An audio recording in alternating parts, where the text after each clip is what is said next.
Do you have plans of buying a house in 2022 and you're wondering how are you going to get your offer accepted in this crazy real estate market? Well, in this video, I've got 5 tips for you to help your offer stand out and have a better chance of getting accepted. So stick around. You need to have a strong escrow deposit. What exactly is this? This is the money that you put down with your offer as it's being accepted, showing the seller that I have good faith in following through with all the terms that are in this contract. In the past, 1 to 2% of the purchase price would be a strong escrow deposit, but in this market, it needs to be stronger than that. If you plan on getting financing, you're putting 5% down, 10%, 20% down or more for your final down payment. Consider putting as much of that as possible in with your escrow and good faith deposit so that your offer will look stronger than the other ones that are there. Remember, this escrow deposit will go towards your final closing costs and down payment once the home closes. Need to shorten that inspection period. The contract that's most common here in Florida is called the FAR as is contract, and it has a default in there for the inspection period of 15 days. But I recommend you shorten that to 5 to 7 days. Because keep in mind, there are some folks that are waiving this inspection period altogether, which I certainly don't recommend. You're going to need that inspection period to do your due diligence, especially if the home that you're buying is more than 30 years old, because you need some inspection reports in order to get coverage for the house. And if you're getting a loan, you're going to need that mortgage coverage. So shorten the inspection period to 5 to 7 days. Number 3 is offering a lease back or some type of post occupancy for the seller.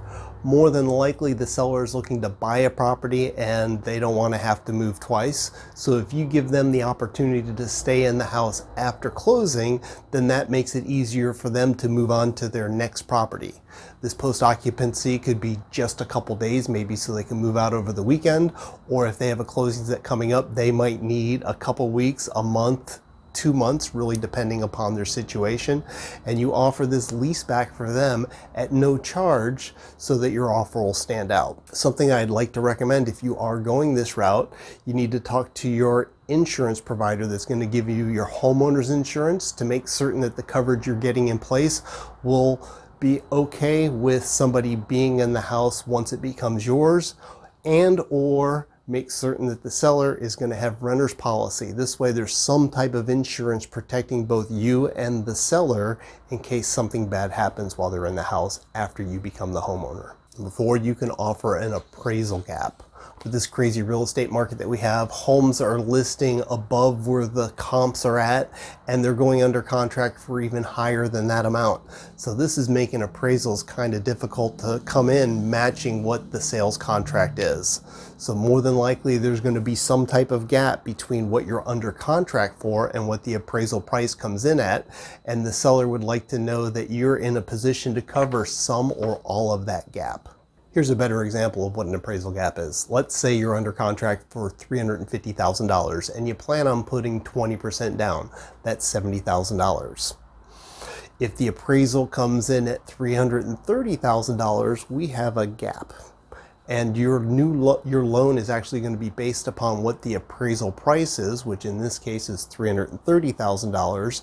Your 20% down payment is $66,000, and then you pay $20,000 to cover the gap, which means you're bringing $86,000 to closing, plus your closing costs on the loan. This shows the seller that you are serious about wanting to buy the house. They're very much aware of what the comparables are and what's been selling in the area and the chance for that gap. And the more money you're comfortable with putting out there as the appraisal gap is the better opportunity for your offer to be accepted in the very first place. Another thing you consider, if you're in a position to put a larger down payment on the home, let's say you are planning on doing 25% down, 30% down or more, I would recommend talking to your lender ahead of time to see if they offer any type of appraisal waiver.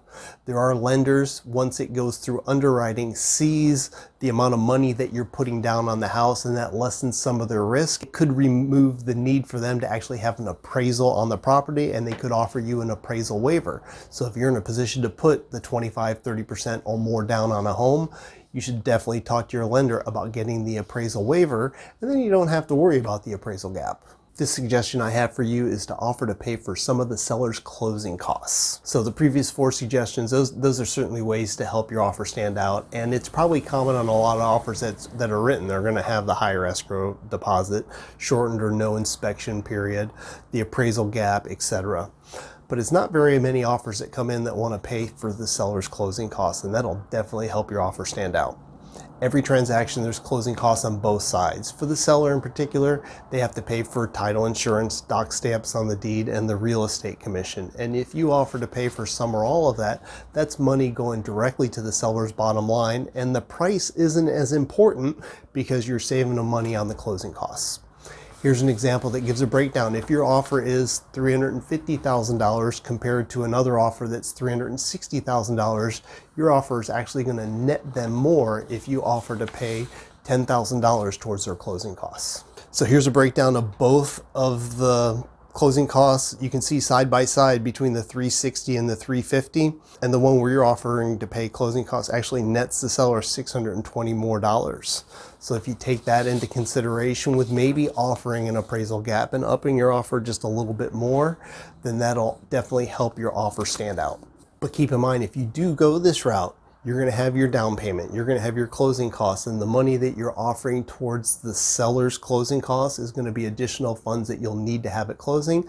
So look at your finances and see if this option makes sense for you too. So do keep this in mind. Whether you've been trying to buy a home in our real estate market or you're getting ready to purchase here in the spring and summer of 2022, people are buying houses every single day. Offers are getting accepted every single day, and there's no reason why your offer couldn't be accepted too. If you have any questions about what's happening with the real estate market, or maybe I can help you find that next property, I'm here for you. You can either call me, you can text me, you can comment below. These are all of my social media sites. If you'd like to connect with me there and send me a DM or question, I would love to hear from you that way as well. Plus, if you stuck around this long, you probably like what you're seeing. If you haven't done so already, you should hit that subscribe button. Plus, I'm queuing up 2 more videos for you to watch next. My name is Eric Larkin. I'm a real estate agent here in Cocoa Beach on the Space Coast. I appreciate you tuning in, and I'll see you on the next video.